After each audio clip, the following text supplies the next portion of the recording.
Watch. Journalist Julio Rosas at White House meeting explaining how Democrats and the media provide cover for Antifa. It's really simple. They try to pretend like Antifa don't exist.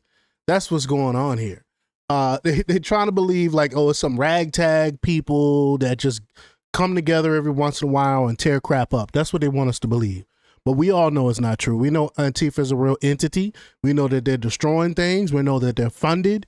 And we're going to talk a little bit about it, and we're going to hear what Julio has to say about it. But before we get started, go ahead and hit that like button. Share this out so we can get this information out there. Subscribe if you're not already a subscriber, and hit that alarm bell so you know when I'm putting out new stuff. Also, check out my link tree in the description. There's a link to my Patreon. That's where I talk about things that I can't talk about here. There's also a link to my Instagram and my X account, so follow me there as well. All right, so let's get into this news. Now, this comes from the Gateway Pundit, and they report that Julio Rosas is an excellent right-leaning journalist who used to write for Town Hall, now writes for The Blaze, and I read a lot of his work. Rosa was part of the White House summit on Antifa today and provided some informative commentary. Rojas covered the border crisis under Biden, but before that, he covered the 2020 riots and saw Antifa up close. In his comments at the White House, Rojas suggested that part of the problem with Antifa is the continued insistence by Democrats and the media that it doesn't exist, when in fact it does. So let's get right to the clip here. Here we go. Thank you, Mr. President, for having us here. And not to sound like a broken record, but it needs to be said that Antifa is real. Yeah. It's real. It's a threat. I just saw them last weekend over in Portland while they're causing mayhem over there. And the reason why they're such a big problem is because we have Democrats and a lot of people in the mainstream media refusing to acknowledge that they even exist, right? So how can we as a country begin to address it when you have large swaths of these people who are supposedly decision makers and people who are supposed to inform? They don't want to say that it exists, because the common argument is like, well, they're not a real organization because there's no national leadership. They don't have a national headquarters. So how can law enforcement go after a group that doesn't exist like that? Well, law enforcement goes after criminal groups that organize to rob banks or do smash and grabs. They don't have a registered LLC. They don't have official membership cards. They don't have, a business address. But law enforcement still goes after them because they're working as a group. These people don't just show up, randomly at the same time to do the same thing, dressed in a very similar fashion, espousing the same ideology. And they say, well, it's an ideology. It's like, well, yes, it's an ideology because there's people alive, present, that believe in it, and they're acting on it. And so I've been very well aware of what Antifa's been doing. I was very busy during the riots in 2020. That was probably my most exposure to them prior to this year. I've been at the ICE facility at Broadview. I'm originally from the Chicagoland area, unfortunately, but that's where I grew up around. Like I said, I was in Portland. I was covering the riots in Los Angeles as well. And probably one of the most disturbing parts about that is, in addition to Antifa being present, they were tagging the streets with CJNG, which is Cartel Jalisco Nueva Generación, which is a cartel. So you have these people who are working basically in concert with other terrorist groups to say that we're here, we're present, and we're gonna attack federal agents and people who are gonna expose what we do. And so, to be clear, political violence, sustained political violence that we're seeing in this country is not a both sides issue. I was, I was at Charlie Kirk's memorial in Glendale recently. Conservative gathering, totally peaceful. It was the most peaceful gathering that I've been at. Every other time that I've been covering violence in the streets, just this year, just this year, it's always been from left-wing people, radical left-wing people. And it's not even just Antifa anymore. The shooting that happened the defensive shooting that happened in the Chicago area, that wasn't someone dressed in black bloc. That was just somebody that had taken upon themselves to go out and try to interfere and ram federal vehicles. So people are becoming more and more radicalized, and it was to be expected, unfortunately. And the reason why we're in this position today is because after I was done covering the riots, I was at the border from the San Diego sector all the way down to the Rio Grande Valley sector, covering the border crisis month after month. And we all knew the solution to that. We all knew why it was happening. It's because, well, it's racist to have a border. It's like, well, actually, it's not, but okay.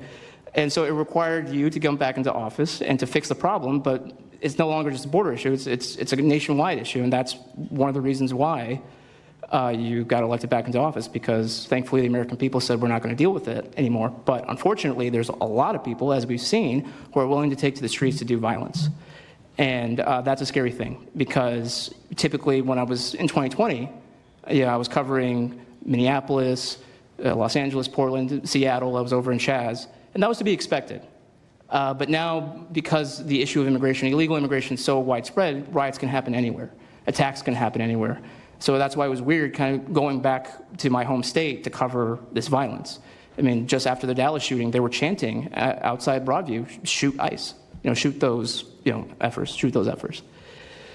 So I'll just leave that. Thank you so much again for having this. This is very dangerous.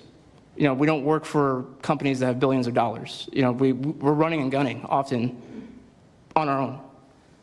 We became friends. A lot of us are friends because we would see each other all the time, and we became friends because we wanted to have someone watch our back while we're out there. Because like I said, we're just out there. And but we'll continue to do it because it's an important topic. It's an important issue.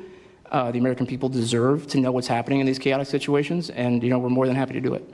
So thank you, sir. Great job. Thank you very much. Katie, please. Well said, and thank you, Julio, for your work, man. It's not easy. It's not easy going out there and recording that stuff and showing people the violence, because you're at risk. You're in harm's way when you do this type of thing. So thank you for your work, Julio. And Julio recently wrote the following on Substack. He said,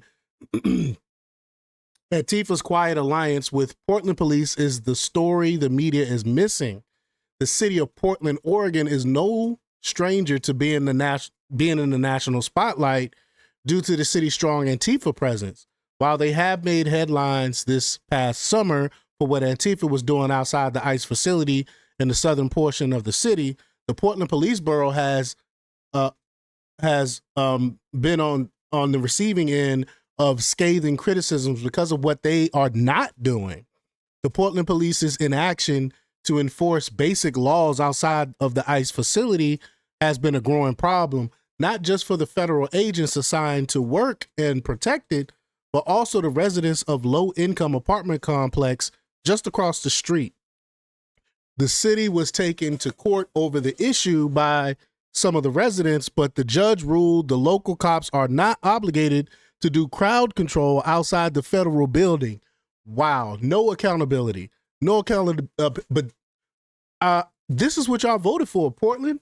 Y'all keep voting for these same people that don't care about law and order and then wonder why this is happening.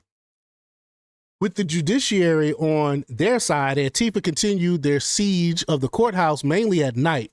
That changed this past week with the deployment of Oregon National Guardsmen being officially requested on the orders from President Donald Trump. If the city and state are not going to do its part, then the federal government will, and they have every right to do that.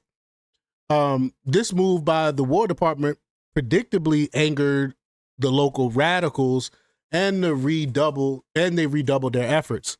Journalists like Rosa and Andy Ngo is another great one who put himself in harm's way, are doing the job the mainstream media used to do, investigating and reporting vital information. It's why people increasingly trust them over the dinosaur media, which is now little more than a public relations shop for the Democrat Party. And it's obvious that that's exactly what they are. They spew propaganda for the Democrat Party. They refuse to hold the Democrats accountable for the terrible stuff that's going on in this country. They're accepting. They're basically, I keep saying time and time again, the Democrat Party is the party of violence. Look no further than the candidate for Attorney General of Virginia who talked about murdering a Republican and his children. These people are disgusting. These people need to be held accountable, and hopefully they will. But y'all let me know what y'all think about this. Leave y'all comments down below. Like, share, and subscribe. And check out jjthepsychotherapist.com for the latest in news. Until next time, peace.